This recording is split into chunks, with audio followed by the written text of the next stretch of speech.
আসসালামু আলাইকুম সুপ্রিয় শিক্ষার্থী, প্রিয় অভিভাবক এবং সম্মানিত সহকর্মী বৃন্দ, যে যেখানে বসে কিশোর বাতায়ন ফেসবুক পেজের মাধ্যমে আজকের এই ক্লাসটি দেখছেন, আপনাদের সবাইকে কিশোর বাতায়নের পক্ষ থেকে সাদর সম্ভাষণ জানাচ্ছি। আমি গোলাম কিবরিয়া খন্দকার, সহকারী অধ্যাপক ব্যবস্থাপনা, গরিপুর মুন্সি ফজলুর রহমান সরকারি কলেজ, দাউদকান্দি, কুমিল্লা।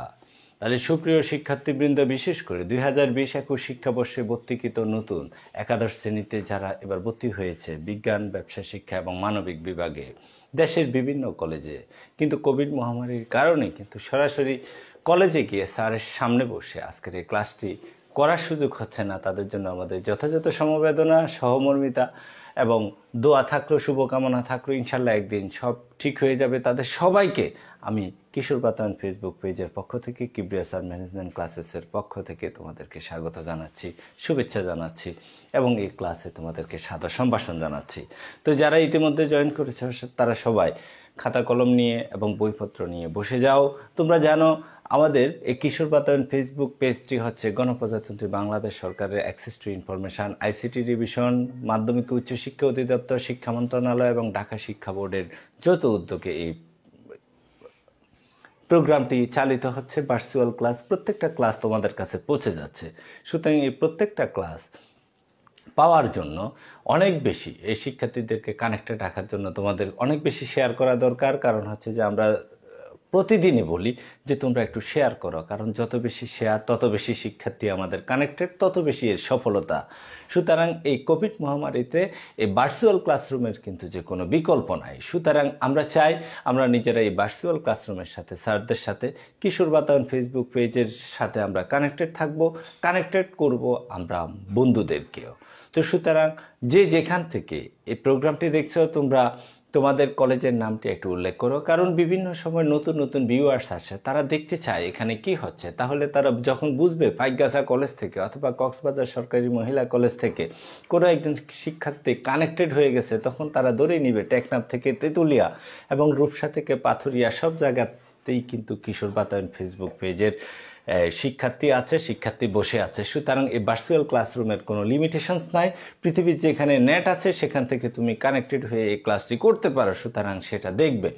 তো সুপ্রিয় শিক্ষার্থী, তাহলে তোমরা অনেক অনেক বেশি শেয়ার করো, বন্ধুদেরকে জানিয়ে দাও, কানেক্টেড করো এবং সরকারের এই উদ্যোগকে সফলতায় সর্বোচ্চ সফলতা দান করার জন্য বেশি বেশি শেয়ার করো। তো সুপ্রিয় শিক্ষার্থীবৃন্দ, আমি নিজেও একটু ঘুরে আসি যে আমার ভার্চুয়াল ক্লাসরুমে আজকে কে কে আছে। তবে তার আগে আমি বলতে চাই যে আমাদের আজকে এই যে ব্যবসায় শিক্ষা শাখার শিক্ষার্থীদের জন্য ব্যবসা সংগঠন ব্যবস্থাপনা প্রথম পত্রের আজকে হচ্ছে আমাদের চতুর্থ অধ্যায় অংশীদারি ব্যবসায়, এবং এই অংশীদারি ব্যবসায়ের আজকে তৃতীয় ক্লাস।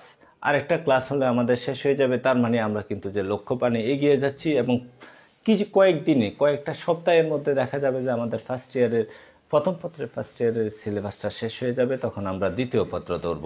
সুতরাং সেজন্য তোমরা সবাই কানেক্টেড থাকো, বন্ধুদেরকে বলো এবং প্রতিদিনের পড়াটা প্রতিদিন তৈরি করো। আমি নিজে একটু ভার্চুয়াল ক্লাসরুম ঘুরে আসি, আর তোমরা শেয়ার করে শেয়ার ডান এই কথাটি লিখে দাও। আর একটা জিনিস লিখতে হবে, সেটা হচ্ছে তুমি কোন কলেজ থেকে যোগ দিয়েছ সেই কলেজের নামটা একটু লিখো। আমি একটু দেখি যে আমার প্রিয় সোহরাওয়ার্দী কলেজ থেকে পৃথ্বী আসছে কিনা, অথবা হচ্ছে তাবাসসুমিনিটা আসছে কিনা, আশরাফি আসছে কিনা। ঠিক আছে, আমি তোমাদেরকে একটু খুঁজে দেখি। আমার প্রিয় শিক্ষার্থী, আমি মিস করছি। এখন যদি খোলা থাকতো তাহলে আমি গরিপুর মুন্সি ফজলুর রহমান সরকারি কলেজ, দাউদকান্দি, কুমিল্লায় এখন আমি কর্মরত আছি। সেখানে কিন্তু যে আমি এখন ক্লাস নিতে পারতাম, আমার সামনে আমার শিক্ষার্থীরা বসে থাকতেন, কিন্তু সেই সুযোগটা কিন্তু যার হচ্ছে না। ইতিমধ্যে আমি দেখছি যে গরিপুর মুন্সি ফজলুর রহমান সরকারি কলেজ, দাউদকান্দি, কুমিল্লায় এখন আমি হ্যাঁ, তো পৃথিবী চলে আসছে। হ্যাঁ, রাকিব আসছে, নাবা আহমেদ, আফরিন শুভ বগুড়া গভর্নমেন্ট কলেজ থেকে। ঠিক আছে, হ্যাঁ, বিএন বাসার সবাই আসছে, খাদিজা, ইয়াসমিন, অমি আসছে। হ্যাঁ, আমি তোমাদের সবাইকে স্বাগত জানাচ্ছি, শুভেচ্ছা জানাচ্ছি। প্রিয় শিক্ষার্থী,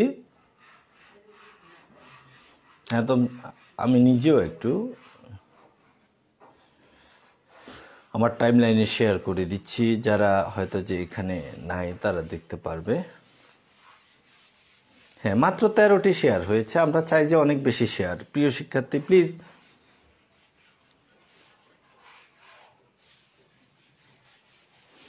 আমি শেয়ার করে দিচ্ছি গরিপুর মুন্সি ফজলুর রহমান সরকারি কলেজের অফিসিয়াল গ্রুপে। আমি শেয়ার করছি, আমার নিজেরই একটা পেজ আছে কিবরিয়া সার্চ ম্যানেজমেন্ট ক্লাসেস। হ্যাঁ, সেখানে ম্যানেজমেন্টের প্রত্যেকটা ক্লাস সেখানে দেয়া আছে, আপলোড করা আছে। কুমিল্লা সরকারি মহিলা কলেজের অফিসিয়াল ফেসবুক পেজে আমি সেটা দিয়ে দিচ্ছি। আচ্ছা, আমাদের 27তম, তোমরা জানো যে আমি 27তম বিসিএস এর একজন কর্মকর্তা, সুতরাং 27তম বিসিএস এর একটি অনলাইন পোর্টাল পেজ আছে, সেটাকে বলা হচ্ছে 27 শিক্ষাগুড়ি, সেটা আমি দিয়ে দিচ্ছি। আচ্ছা, আমাদের দেশের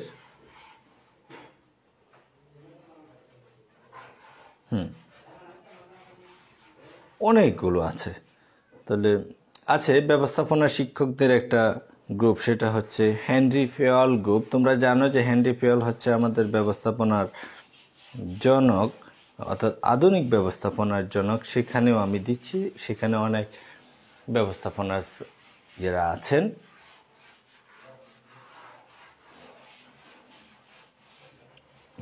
তাহলে দেখি এর মধ্যে আমাদের প্রিয় শিক্ষার্থী কারা কারা আসছে। আমাদের বিএন বাসার, হ্যাঁ হ্যাঁ হ্যাঁ অবশ্যই তুমি প্রিয় ছাত্র। হাতিয়া থেকে শীত বেশি পড়ে মোহাম্মদ আলী, হ্যাঁ হ্যাঁ হাতিয়া আমি গিয়ে দেখে আসছি। তোমাদের হাতিয়া সরকারি কলেজের ভাইস প্রিন্সিপাল স্যার জনাব তোফায়েল স্যার আমার খুব প্রিয় ব্যক্তিত্ব, এবং কুমিল্লা ভিক্টোরিয়া সরকারি কলেজের স্যার সহ আমি একসাথে, আমার সহকর্মী ছিলেন। স্যারকে আমার সালাম দিবে। সোনিয়া তুলি, হ্যাঁ ভালো আছি। আসফিয়া আশরাফ, নুরুল আলম জোহারি কুমিল্লা থেকে, ঠিক আছে। Syed Tanmoy, good morning. হ্যাঁ, নোয়াখালী গভর্নমেন্ট কলেজ থেকে দিলরুবা দিশা, মোহাম্মদ শামীম হোসেন, হ্যাঁ ভালো আছি। যশোর ক্যান্টনমেন্ট কলেজ থেকে শামীম হোসেনও আমাদের দ্বাদশের শিক্ষার্থী, এখনও আছে, হ্যাঁ ভালো আছে।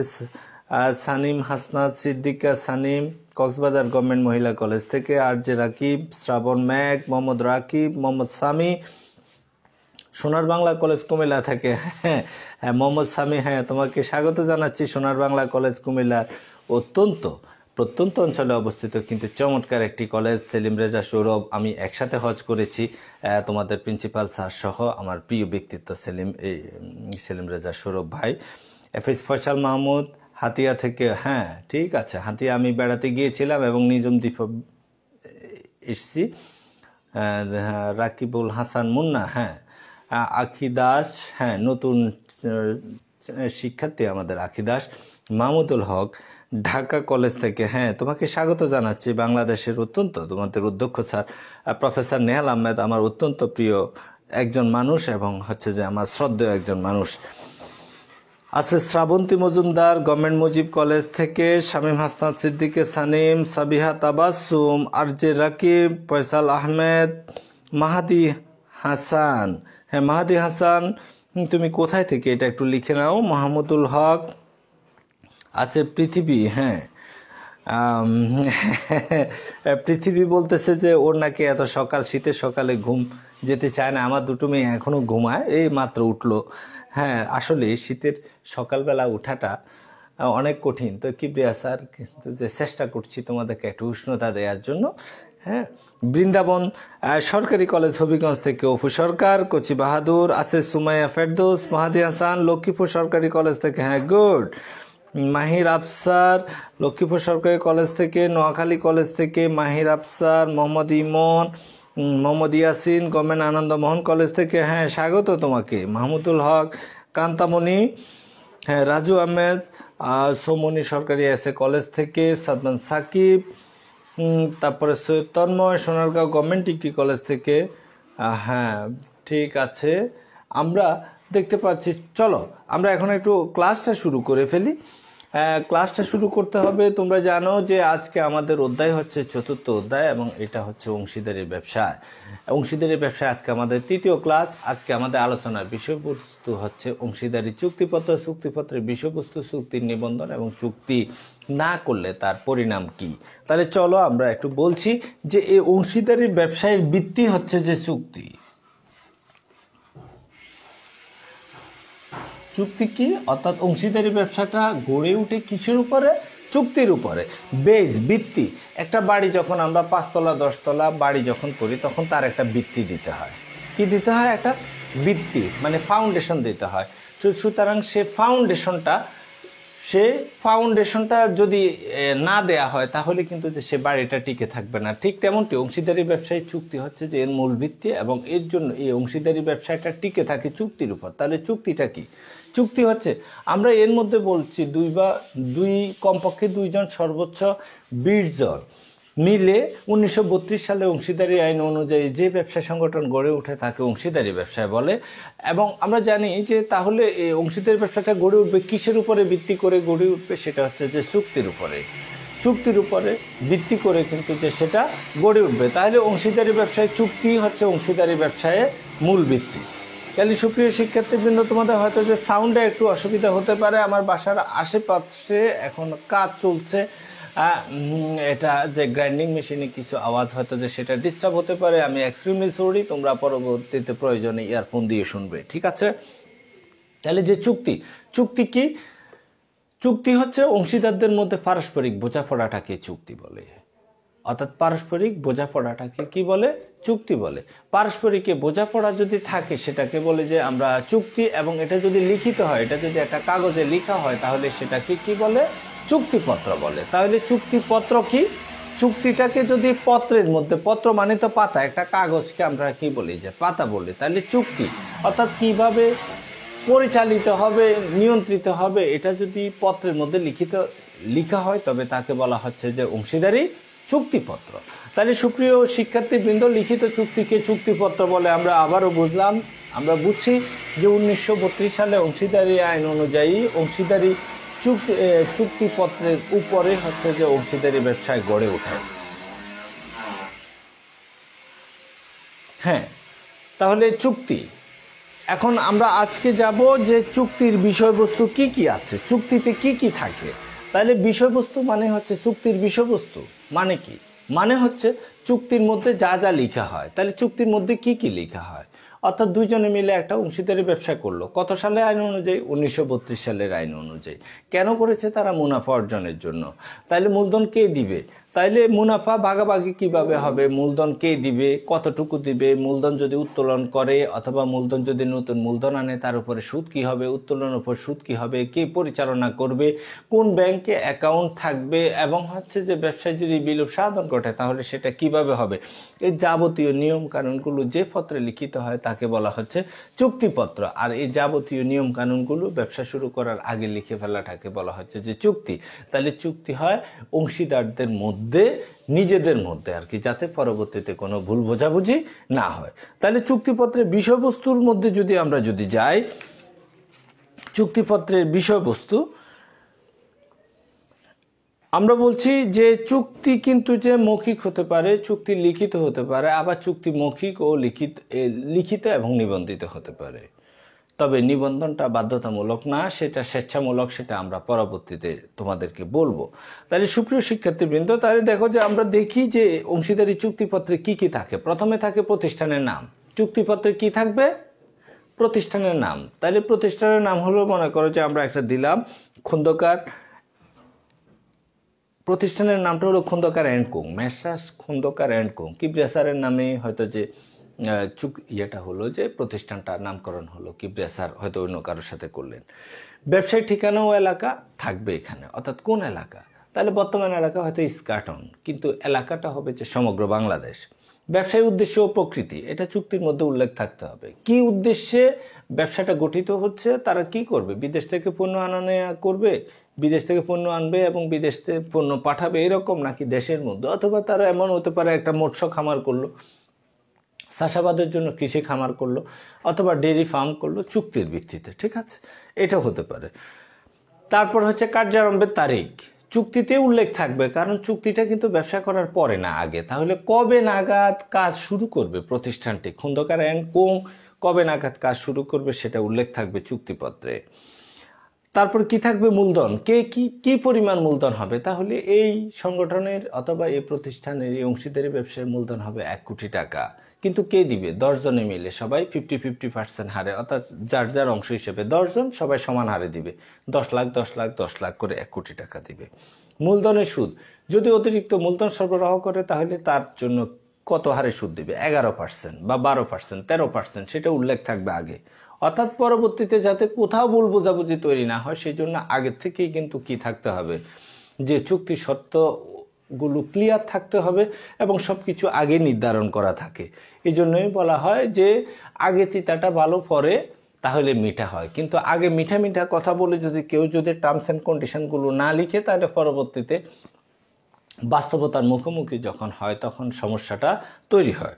তো সুপ্রিয় শিক্ষার্থীবৃন্দ, এরপরে আমরা দেখি যে আর কি থাকে চুক্তিপত্রের মধ্যে। থাকে উত্তোলনের সুদ, অর্থাৎ ব্যবসা থেকে প্রয়োজনে যে কোনো ব্যক্তি উত্তোলন করতে পারে, কিন্তু কত উত্তোলন করবে? তাহলে হয়তো বললো যে প্রতি অংশীদার প্রতি মাসে 10,000 টাকার অধিক উত্তোলন করতে পারবে না। যদি উত্তোলন করে তাহলে এটা কিন্তু যে সে হাওলাত হিসেবে নিল, তাহলে তাকে কি দিতে হবে? সুদ দিতে হবে। ঠিক আছে, 6% হারে সুদ দিবে, এটা উল্লেখ থাকলো। লাভ লোকসান বন্টন, অর্জিত লাভকে কত নেবে? ঠিক আছে, যে 10 জনে যেহেতু সমান হারে মূলধন দিয়েছে, 10 জনে সমান হারে মুনাফা নিবে। 1 লক্ষ টাকা যদি ইনকাম হয় সবাই 10,000 করে নিবে। কিন্তু যদি কোনো কারণে চুক্তিপত্রে যদি উল্লেখ না থাকে কোনো কিছু মুনাফা বন্টনের হার, তাহলে পরবর্তীতে এটা হারাহারি অংশে অর্থাৎ সমান হারে ভাগ হবে নিজেদের মধ্যে। ব্যবস্থাপনা ও পরিচালনা, কোম্পানির এই অংশীদারি ব্যবসাটা কে পরিচালনা করবে? 10 জনের সবাই মিলে যদি একটা ব্যবসাকে পরিচালনা করে তাহলে সেই প্রতিষ্ঠানটা কিন্তু ভালো চলবে না। ম্যানেজার একজন হতে হবে, ব্যবস্থাপনা পরিচালক একজনে হতে হবে, ওনার মাধ্যমে কিন্তু যে সেটা পরিচালিত হবে। তাহলে ব্যবস্থাপনা ও পরিচালনা কে করবে সেটা আগেই উল্লেখ থাকতে হবে। বেতন, এখন ব্যবস্থাপনা পরিচালক যিনি, উনি তো অন্য কোনো কাজ না করে এই প্রতিষ্ঠানটা পরিচালনার কাজে নিজেকে নিয়োজিত রাখলো। তো যদি নিয়োজিত রাখে তাহলে উনার লাভ কি? তাহলে উনাকে বেতন দিতে হবে, কারণ বাকি 9 জনের পক্ষে 10 জনের পক্ষে একজন, মিস্টার আব্দুর রহিম যদি এটাকে পরিচালনা করে তাহলে মিস্টার আব্দুর রহিমের জন্য একটা নির্দিষ্ট হারে বেতন থাকবে। তাহলে বলবে যে তাকে মাসিক 50,000 টাকা হারে বেতন দেওয়া হবে। গুড। এবারে হচ্ছে যে ব্যাংকের নাম, কোন ব্যাংকে এর অ্যাকাউন্ট থাকবে? সোনালী, অগ্রণী, রূপালী, জনতা, অনেকগুলো ব্যাংক আছে, প্রাইভেট প্রতিষ্ঠান আছে, ডাচ বাংলা ব্যাংক, আরব বাংলাদেশ ব্যাংক বা এরকম অনেকগুলো ব্যাংক আছে। তাহলে কোন ব্যাংকে অ্যাকাউন্ট থাকবে সেটা আগে নির্ধারণ করে চুক্তির মধ্যে লিখে ফেলতে হবে। হিসাব পরিচালনা, তাহলে কার সিগনেচারে হিসাবটা পরিচালিত হবে? মেসার্স খন্দকার অ্যান্ড কোং তো একটা প্রতিষ্ঠান, ওর পক্ষে যে কেউ কিন্তু যে কি সিগনেচার দিতে হবে। তাহলে কে দিবে? ব্যবস্থাপনা পরিচালক, যিনি ব্যবস্থাপনা পরিচালক হিসাবে পদে থাকবেন উনি সেটা করবেন। হিসাব বৎসর, হিসাব বৎসরটা কখন হয়? যেমন আমরা জানুয়ারি 1 তারিখ থেকে ডিসেম্বর 31 তারিখ পর্যন্ত বছর হতে পারে, আবার জুলাইয়ের 1 তারিখ থেকে 30 জুন পর্যন্ত পরবর্তী বছর হতে পারে। তাহলে কোনটাকে আমি হিসাব বৎসর হিসেবে নিব সেটা হচ্ছে গুরুত্বপূর্ণ। আমাদের দেশে অর্থ বৎসর বা ফিসকাল ইয়ার ধরা হয় জুলাইয়ের 1 তারিখ থেকে 30 জুন পর্যন্ত। কেমন? তাহলে যদি হয়তো যে আমি খন্দকার অ্যান্ড কোং হিসাব বৎসর ধরা হলো জুলাই 1 থেকে 30 জুন পর্যন্ত, পরবর্তী বছর 30 জুন পর্যন্ত 1 বছর ধরা হলো, এটা লিখে ফেলতে হবে। তারপরে হচ্ছে যে হিসাব রক্ষণ, নিয়মিত নির্ভুল হিসাব রক্ষণের দায়িত্বটা কার এবং এটাকে অডিট করা হবে কাকে দিয়ে? তাহলে এটা থাকবে। স্বাক্ষরদান, প্রতিষ্ঠানের পক্ষে কে স্বাক্ষর দিবে সেটা এখানে উল্লেখ থাকবে। নতুন অংশীদার গ্রহণ, অনেক সময় হচ্ছে যে হয়তো যে নতুন মূলধনের দরকার, আমরা একজন নতুন অংশীদার নিলে ভালো হয়, তাহলে নেওয়ার সিস্টেম কি? সিস্টেমটা এখানে উল্লেখ থাকবে। হয়তো যে বলবে যে সবার মতামতের ভিত্তিতে, সংখ্যাগরিষ্ঠ সদস্যের মতামতের ভিত্তিতে সেটা নেওয়া হতে পারে। দুইটা হতে পারে, হয় সবার মতামতের ভিত্তিতে নতুন অংশীদার গ্রহণ করা হবে, অথবা হচ্ছে সবার মতামত তো এক নাও হতে পারে, তাহলে সংখ্যাগরিষ্ঠ অর্থাৎ অধিকাংশ সদস্যের মতামতের ভিত্তিতে নতুন অংশীদার গ্রহণ করা হতে পারে, সেটা উল্লেখ করে ফেলতে হবে। অবসর গ্রহণ, কোনো সদস্য যদি অবসর নিতে চায় তাহলে প্রক্রিয়াটা কি সেটা এখানে উল্লেখ থাকবে। কোনো অংশীদার মারা যেতেই পারে, মানুষ মাত্রই হচ্ছে যে মরণশীল, মানুষ মারা যাবে। পৃথিবীতে সবচেয়ে বড় কথা হচ্ছে একটা জিনিস নিশ্চিত, সেটা হচ্ছে যে মানুষের মৃত্যু। আর সবচেয়ে অনিশ্চিত বিষয় হচ্ছে যে মানুষটা কখন মারা যাবে সেটা হচ্ছে অনিশ্চিত। আর বাকি পৃথিবীর সব কিছুই অনিশ্চিত। তুমি একজন যে শামীম হোসেন অথবা পৃথ্বী, তুমি কোটি টাকার মালিক, 1000 কোটি টাকারও মালিক হতে পারো, এটা সম্পূর্ণই অনিশ্চিত কত টাকার তুমি মালিক হবে। কিন্তু তুমি আমরা আজকে যারা দেখছি সবাই কিন্তু যে মারা যাব একদিন, এটা কিন্তু যে নিশ্চিত, কারণ আমাদের আত্মীয় স্বজন পূর্বপুরুষ যারা সবাই মারা গেছেন। সুতরাং আমাদেরকে মৃত্যুর জন্য সবসময় প্রস্তুত থাকা ভালো। এবং সেখানে আমরা আসলে যে আমরা যারা ইসলাম ধর্মাবলম্বী, আমরা বিশ্বাস করি যে মহান আল্লাহ রাব্বুল আলামিন আমাদেরকে যে রিজিক দিয়েছেন সে রিজিক যেদিন শেষ হবে, যে হায়াত দিয়েছেন যে সে হায়াত যেদিন শেষ হবে, তা সেদিন আমাকে কুল্লু নাফসিন যায়িকাতুল মউত, অর্থাৎ আমাকে মৃত্যুর পেয়ালা পান করতেই হবে। তো শুধু আমরা মৃত্যুর জন্য প্রস্তুত থাকি, আমরা আল্লাহকে স্মরণ করি। এবং আল্লাহ বারবার বলছেন যে আমি মানুষ এবং জিনকে সৃষ্টি করেছি আমার এবাদতের জন্য, সুতরাং সে এবাদতটা যাতে আমরা করি। কেন? মূল উদ্দেশ্যটা যাতে আমরা হারিয়ে না ফেলি, মূল উদ্দেশ্য থেকে যাতে আমরা বিচ্যুত না হই। তাহলে একজন অংশীদারের মৃত্যু হতে পারে, মৃত্যু হলে তাহলে কি হবে? হ্যাঁ, কিভাবে তার উত্তরাধিকারীদেরকে কোনো অংশ দেয়া হবে কিনা, অথবা কিভাবে সেটা মিটমাট হবে, সে মীমাংসা হবে, সেই কথাটা কিন্তু যে চুক্তিপত্রে উল্লেখ থাকে। সুনামের মূল্যায়ন, কোনো কোনো অংশীদারের সুনাম থাকে, 10 জনের মধ্যে দেখা যায় যে একজন, যেমন কোনো হয় যখন ডায়াগনস্টিক সেন্টার করে অথবা কোনো হাসপাতাল করে, প্রাইভেট ক্লিনিক করে, সেখানে সুনাম আছে, স্বনামধন্য কোনো চিকিৎসককে তারা কিন্তু যে পার্টনার হিসেবে নিতে চায়। কেন? ওই ব্যক্তি আছে শুনলেই কিন্তু যে রোগীর কোনো অভাব হয় না। সেজন্য কোনো ব্যক্তি যদি এরকম সুনাম যদি ব্যবসায় ব্যবহার করা হয়, ওরকম স্বনামধন্য কোনো চিকিৎসক অথবা ব্যক্তিকে যদি অংশীদারি ব্যবসায় অংশ করা হয়, তাহলে সেটাকে মূল্যায়ন করা হবে কিভাবে এবং তাকে কত বেশি টাকা দেয়া হবে, এর জন্য অতিরিক্ত কোনো সম্মানী দেয়া হবে কিনা সেটা আগেই উল্লেখ থাকতে হবে। না হলে পরবর্তীতে ওই যে বললাম আগে তিতা ভালো পরে মিঠা। আছে সত্যের পরিবর্তন, কোন সত্য এমনও হতে পারে যে পরিবর্তন করতে হয়। আছে বিচার ব্যবস্থা কিভাবে হবে, চূড়ান্ত হিসাব প্রকাশটা প্রতি বছর কিভাবে হবে তার উল্লেখ থাকবে। এবং পাওনা পরিশোধ পদ্ধতি, সর্বশেষে হচ্ছে বিলোপ সাধন। কোনো কারণে যদি ব্যবসাটা চালানো যদি আর অসম্ভবই হয়ে পড়ে, পৃথিবীতে স্বাভাবিক নিয়মে মানুষের যেমন মৃত্যু আছে, অনেক ব্যবসা বাণিজ্যেরও কিন্তু যে কি হয়, মৃত্যু ঘটে। এই ব্যবসা বাণিজ্যের মৃত্যুটাকে আমরা বলি বিলোপ সাধন, ডিজলভ অর্থাৎ ডিজলিউশন। এই ডিজলিউশন হয় যদি একান্তই বাধ্য হয় যে প্রতিষ্ঠানটাকে চালু রাখার থেকে বন্ধ করে দেয়াই ভালো, তাহলে এই বিলোপ সাধনের পদ্ধতিটা কি হবে সে সংক্রান্ত সিদ্ধান্তগুলো আগেই কিন্তু যে নিয়ে রাখতে হয়। তাহলে সুপ্রিয় শিক্ষার্থীবৃন্দ, আমরা দেখলাম অংশীদারি চুক্তিপত্রের বিষয়বস্তু কি কি আছে। তাহলে এখন আমার প্রিয় শিক্ষার্থীদের জন্য আমার একটা প্রশ্ন থাকবে, চুক্তি কি? চুক্তি কাকে বলে বা অংশীদারি চুক্তি কাকে বলে, এটা একটু তোমরা কমেন্ট বক্সে লিখো। এর মধ্যে আমি একটু দেখি কে কে আমাদের ভার্চুয়াল ক্লাসরুমে উপস্থিত আছো।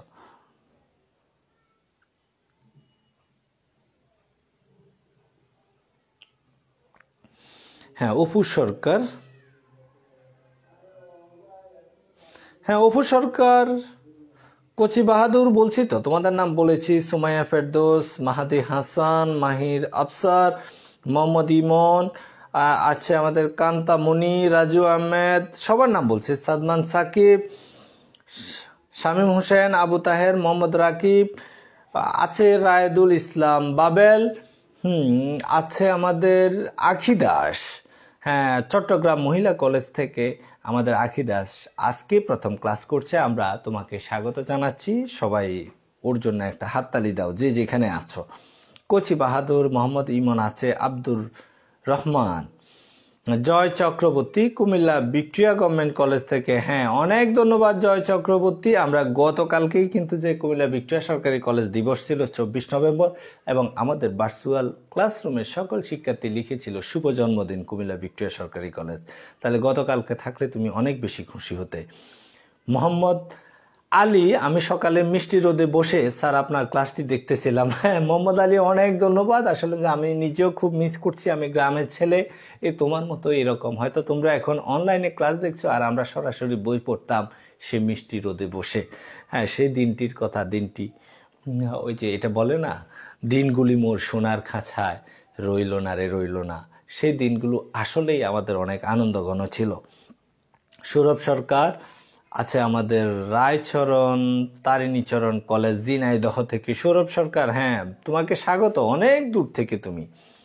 রাসেল মোল্লা, একরামুল হাসান, মোহাম্মদ ফয়সাল হোসেন, রাকিব, হ্যাঁ তুমি অবশ্যই তুমি রেগুলার ছাত্র, হ্যাঁ তোমাকে অনেক আদর থাকলো তোমার জন্য। শামিমা শাম্মী, মোহাম্মদ সাইফুল ইসলাম,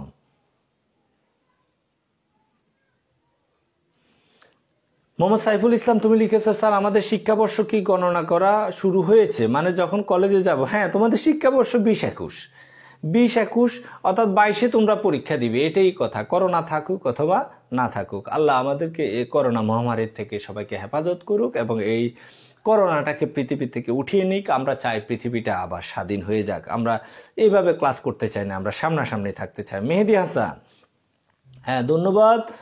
মোহাম্মদ আব্দুর রহমান, চুক্তির লিখিত রূপ, গুড। রাকিবুল হাসান মুন্না, মোহাম্মদ সামি, মাহমুদুল হক, সাদমান সাকিব, ঠিক আছে। সাকিব মাহমুদ, আইনের দ্বারা বলবৎ সম্মতিকে চুক্তি বলে, হ্যাঁ তোমরা লিখছো আইনের দ্বারা বলবৎ সম্মতিকে চুক্তি বলে। আবু তাহের, লিখিত চুক্তিকে চুক্তিপত্র বলে, গুড। আছে আমাদের সানমিন, আছে আমাদের কোচি বাহাদুর, অংশের মধ্যেকার চুক্তির বিষয়বস্তু যে দলিলে লিপিবদ্ধ করা হয় তাকে অংশীদারি চুক্তিপত্র বলে, গুড। আবু তাহের, 1932 তো হচ্ছে অংশীদারি আইনের নাম। আমরা প্রশ্ন করেছিলাম যে চুক্তি কাকে বলে। সৌরভ সরকার, গুড, চমৎকার লিখেছ। বিএন বসার আরিয়ান, লিখিত চুক্তিপত্র বলে সাদমান সাকিব। আবু তাহের, খুব ভালো বলছ। মোহাম্মদ রিয়াজউদ্দিন, লিখিত শ্রাবণ মেঘ। মাইশা খান,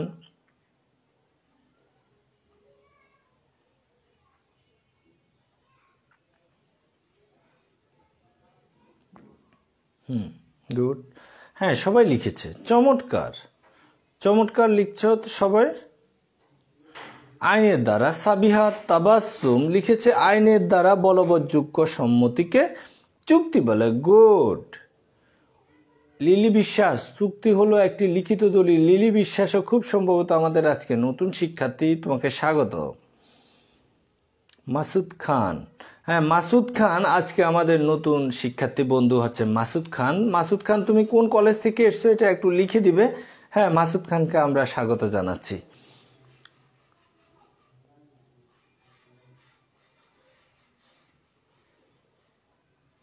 হ্যাঁ ঠিক আছে, নতুন যারা যোগ দিয়েছো তোমাদের সবাইকে স্বাগত জানাচ্ছি। আজকে আমরা একটু চলে যাচ্ছি আমাদের আলোচনার দ্বিতীয় অংশে। এরপরে হচ্ছে আমরা আলোচনা করব চুক্তি নিবন্ধন ও নিবন্ধন না করার পরিণাম। বলা হচ্ছে নিবন্ধন বলতে কি, রেজিস্ট্রেশন। যেমন তোমরা উচ্চ মাধ্যমিকে এখন ভর্তি হয়েছে একাদশ শ্রেণীতে, তোমরা ভর্তি হয়েছে কলেজে, এনরোলমেন্ট, এটা মানে যে তোমাদের নামটা অন্তর্ভুক্ত হলো। এরপরে তোমরা শিক্ষা বোর্ডে, কুমিল্লা শিক্ষা বোর্ড, ঢাকা শিক্ষা বোর্ড, যশোর শিক্ষা বোর্ড, ময়মনসিংহ শিক্ষা বোর্ড অথবা চট্টগ্রাম শিক্ষা বোর্ড, সিলেট বোর্ডে তোমরা কিন্তু যে তোমাদের নামটা রেজিস্ট্রেশন হবে অর্থাৎ নিবন্ধন হবে। সে রেজিস্ট্রেশন কার্ড আসবে, তোমরা রেজিস্ট্রেশনের নাম্বারের ভিত্তিতে কিন্তু যে তোমরা একটা রোল নাম্বার পাবে অথবা রেজিস্ট্রেশন নাম্বারটা এই রোল নাম্বার হবে ভবিষ্যতে, সেটা তোমরা, তাহলে দেখা যাবে যে তোমাদের নামটা যদি নিবন্ধিত না হয় তাহলে কিন্তু তুমি উচ্চ মাধ্যমিকের শিক্ষার্থী নও, তুমি 2022 সালে পরীক্ষা দিতে পারবে না। এটা কয়েকদিনের মধ্যে হবে, ভর্তি এখন শেষ হলো তো, এরপরে কলেজ থেকে কাগজপত্র পাঠাবে শিক্ষা বোর্ডে তোমাদের নাম রেজিস্ট্রেশনের জন্য, তখন রেজিস্ট্রেশন হবে। আবার খেয়াল করে দেখো আমাদের জন্ম নিবন্ধন করা হয়েছে, জন্ম তারিখ, আমাদের নাম, পিতার নাম, মাতার নাম এবং হচ্ছে কত তারিখে জন্মগ্রহণ করেছে তার জন্য জন্ম নিবন্ধন করেছে অর্থাৎ রেজিস্ট্রেশন অর্থাৎ রেজিস্টার্ড। তেমনটি হচ্ছে অংশীদারি ব্যবসায় যে চুক্তি হয়, চুক্তিটা তো আমরা বলছি যে চুক্তি মানে হচ্ছে ভবিষ্যতে এই প্রতিষ্ঠানটা, এই ব্যবসা প্রতিষ্ঠানটা কিভাবে পরিচালিত হবে, কে কোন দায়িত্বে থাকবে, লাভ লোকসান কিভাবে বণ্টিত হবে, চলবে কিভাবে, নতুন অংশীদার গ্রহণ বর্জন বা কেউ মারা গেলে কিভাবে, এই যাবতীয় সমস্যা যা ভবিষ্যতে হতে পারে তা যদি আগে একটা কাগজের মধ্যে লিখে ফেলা হয় এটাকে বলা হচ্ছে ডিড অর্থাৎ চুক্তিপত্র অর্থাৎ সমঝোতা স্মারক। এই সমঝোতা স্মারকটা নিবন্ধিত হওয়ারও সুযোগ আছে। 1932 সালে অংশীদারি আইনে বলা হয়েছে যে অংশীদারি চুক্তি নিবন্ধিত হতে পারে, অনিবন্ধিত হতে পারে, অর্থাৎ এটা লিখিত হতে পারে আবার মৌখিক হতে পারে। কারণ মৌখিক চুক্তিকে তো এটা তো মুখে মুখে, এটাকে তো নিবন্ধন করার সুযোগ নেই। আর মৌখিক সমঝোতাটাকে যদি আমরা একটা কাগজে লিখে নিই তাহলে এটা হচ্ছে চুক্তিপত্র, অর্থাৎ লিখিত চুক্তিপত্র। তখন আমি ইচ্ছা করলে এই লিখিত চুক্তিপত্রকে আমি নিবন্ধন করাতে পারি, নাও করাতে পারি, অর্থাৎ আইনে দুইটাই সুযোগ আছে, অর্থাৎ এটা বাধ্যতামূলক না। তাহলে অংশীদারি ব্যবসায়ীর নিবন্ধন বাধ্যতামূলক না, অংশীদারি চুক্তিপত্রেরও নিবন্ধন বাধ্যতামূলক নয়, অংশীদারি ব্যবসায়ীর নিবন্ধনও বাধ্যতামূলক নয়। যদি বাধ্যতামূলক নয় তার মানে কি এটা স্বেচ্ছামূলক, ইচ্ছা করলে করতে পারে, না করলেও কোনো অসুবিধা নাই। কিন্তু অসুবিধা আছে পরবর্তীতে। তাহলে অংশীদারি ব্যবসায়ীর নিবন্ধন না করার পরিণাম কি, এবারে আমরা যাই একটু, তাহলে আমরা একদম ক্লিয়ার হই। অংশীদারি ব্যবসায়ীর নিবন্ধন করাও যায়, না করলেও কোনো অসুবিধা নাই, আইনের চোখে সেটা ব্যবসায়ী হিসেবে যাবে। কিন্তু যদি নিবন্ধন করলে কিছু সুবিধা আছে আর নিবন্ধন না করলে কিছু অসুবিধা আছে, তাহলে অসুবিধাগুলো কি কি আমরা সেগুলো নিয়ে একটু দেখি। নিবন্ধন না করার পরিণাম, অংশীদারি ব্যবসায় নিবন্ধন না করার পরিণাম। তাহলে মনে থাকবে তো তোমাদের, অংশীদারি ব্যবসায় কত সালের? 1932 সালে অংশীদারি আইন। অংশীদারি ব্যবসায়ের মূল ভিত্তি কি? অংশীদারি ব্যবসায়ের মূল ভিত্তি হচ্ছে চুক্তি। অংশীদারি ব্যবসায়ীর নিবন্ধন কি বাধ্যতামূলক?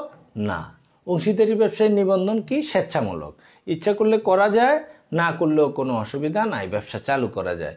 তবে নিবন্ধন করলে ভালো, নিবন্ধিত অংশীদারি ব্যবসায়ের কিছু আইনগত সুযোগ সুবিধা আছে আর অনিবন্ধিত অংশীদারি ব্যবসায়ের কিছু অসুবিধা আছে। অর্থাৎ তুমি যদি নিবন্ধন না করো তাহলে পরবর্তীতে হবে। তাহলে অংশীদারি ব্যবসায়ের নিবন্ধন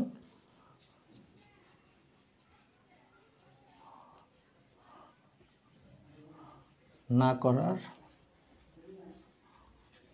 পরিণাম, অংশীদারি ব্যবসায় নিবন্ধন না করার পরিণাম বলছে যে হ্যাঁ, এখন অংশীদারি ব্যবসায় যদি আমরা নিবন্ধন না করি তাহলে অসুবিধা কি? অসুবিধা আছে।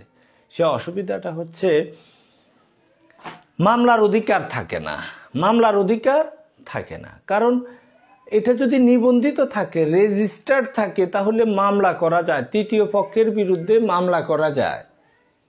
কিন্তু যদি নিবন্ধন না থাকে, অন্যরা আমার বিরুদ্ধে মামলা করতে পারবে। আমার প্রতিষ্ঠানের যদি নিবন্ধন না থাকে, অন্যরা আমার নামে মামলা করতে পারবে, কিন্তু আমি অন্যের বিরুদ্ধে কি করতে পারবো না? মামলা করতে পারবো না। এরপরেও বলছে তৃতীয় পক্ষের বিরুদ্ধে মামলা। তাহলে তৃতীয় পক্ষের বিরুদ্ধে মামলাটা কি? তৃতীয় পক্ষের বিরুদ্ধে মামলা হচ্ছে কেউ আমার টাকা দিচ্ছে না। যেমন একজন ব্যক্তি কাছে আমি 10,000 টাকা পাই। কত পাই? 10,000 টাকা। সে আমাকে দিচ্ছে না অনেক দিন ধরে। নর্মালি এরকম আমরা যদি কারো কাছে টাকা পাই আমরা মামলা করতে পারি। তেমনটা অংশীদারি ব্যবসায় এই 10,000 টাকা আমাদের একটা পার্টি দিচ্ছে না, তার বিরুদ্ধে আমি মামলা করতে পারবো যদি আমার ব্যবসা প্রতিষ্ঠানের নিবন্ধন থাকে। আর যদি না থাকে মামলা করতে পারবো না। তাহলে কখন মামলা করতে পারবো? সর্বোচ্চ 100 টাকার জন্য মামলা করতে পারবো। তাহলে অনিবন্ধিত ব্যবসায়ী প্রতিষ্ঠান সর্বোচ্চ 100 টাকা। এখন 100 টাকা কথাটা শুনলে আমাদের হাসি পায়। আমরা বলবো যে মামলা করতে তো চলে যায় 1000 টাকা, তাহলে 100 টাকা কেন? বিষয়টা হচ্ছে যেহেতু এই আইনটা হয়েছে 1932 সালে, তখন 100 টাকার কিন্তু যে মূল্য অনেক বেশি ছিল। কিন্তু আর পরবর্তীতে এই আইনটাকে নিয়ে কেউ মাথা ঘামায় নাই, নতুন করে এই আইনটা রিসাফলও হয় নাই, রিভাইজ হয় নাই, পরিবর্তিত, সংযোজিত বা পরিবর্ধিত, সংশোধিত কোনোটাই হয় নাই, সংযোজনও হয় নাই। সেই জন্য কিন্তু 100 টাকার মধ্যে রয়ে গেছে। অর্থাৎ অনিবন্ধিত অংশীদারি ব্যবসায় 100 টাকার অধিক পাওনার বিরুদ্ধে কোনো পাওনাদারের বিরুদ্ধে কোনো মামলা করতে পারবে না। সর্বোচ্চ 100 টাকা পাওনার জন্য কি করতে পারবে? মামলা করতে পারবে। 100 টাকা কারো কাছে আমি 101 টাকা পাই, তাহলে তার কাছে মামলা করতে পারবো না। তাহলে আমাদের কি করা উচিত? তাহলে অংশীদারি ব্যবসায় নিবন্ধন করা ভালো। অংশীদারি ব্যবসা আমরা নিবন্ধন করে নিব। কত সালের আইন অনুযায়ী? 1932 সালে অংশীদারি আইন অনুযায়ী। আচ্ছা, অংশীদারি ব্যবসায়ের সবচেয়ে বড় অসুবিধাটা কি? অসীম দায়। তো সুপ্রিয় শিক্ষার্থীবৃন্দ, আমরা অংশীদারি ব্যবসায় অনেকগুলো বিষয় নিয়ে কিন্তু যে আমরা ইতিমধ্যে আলোচনা করেছি। আমরা আমাদের সর্বোচ্চ 100 টাকা ফয়সাল আহমেদ বলছে, আবু তাহের পাওনা আদায় বাধা, মাহিদি ইসলাম গভর্নমেন্ট আনন্দ মোহন কলেজ। আচ্ছা ঠিক আছে, আব্দুর রহমান পাওনা আদায় সমস্যা। হ্যাঁ, যদি আমরা অংশীদারি ব্যবসাটাকে নিবন্ধন না করি তাহলে পাওনা আদায়ে কিন্তু যে খুবই অসুবিধা হবে। আচ্ছা, আমাদের সাদমান সাকিব, হ্যাঁ সঠিক বলেছ। আবু তাহের সঠিক বলেছ। আফসানা মাহবুব আখি 1932 সালে অংশীদারি আইন। গুড। আসফি আশরাফ 1932 সালে অংশীদারি আইন। রাকিবুল হাসান মুন্না, ইশরাত জাহান, কোচি বাহাদুর, মাহিদি ইসলাম মেহেদি, আবু তাহের, আছে আমাদের আব্দুর রহমান, মাহমুদুল হক, মাহিদি ইসলাম মেহেদি। এ তাহলে বুঝাই যাচ্ছে। এবং আমাদের হ্যাঁ আসফি আশরাফ, কোনো সমস্যা নেই, আমরা প্রতি সপ্তাহে আসবো। আমরা চাই যে আমরা সবাই, আমার জন্য তোমরা দোয়া করবে যাতে আল্লাহ আমাকে বাঁচিয়ে রাখেন, আর তোমাদের জন্য আমার দোয়া আল্লাহ যাতে তোমাদেরকে বাঁচিয়ে রাখেন, সুস্থ রাখেন, হেফাজত করেন। আমরা সবাই সবার জন্য দোয়া করি।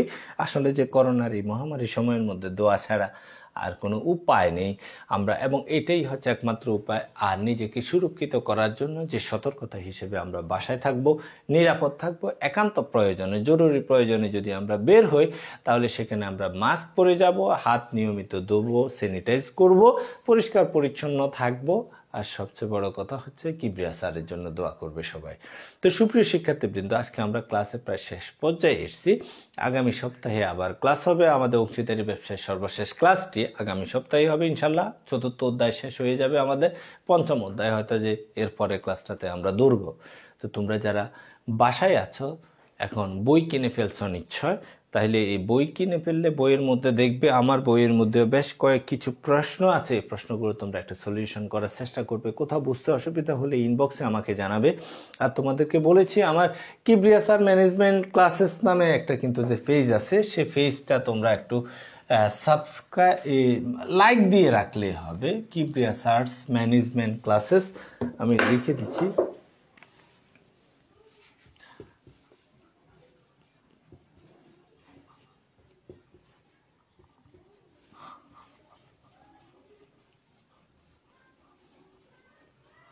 ম্যানেজমেন্ট,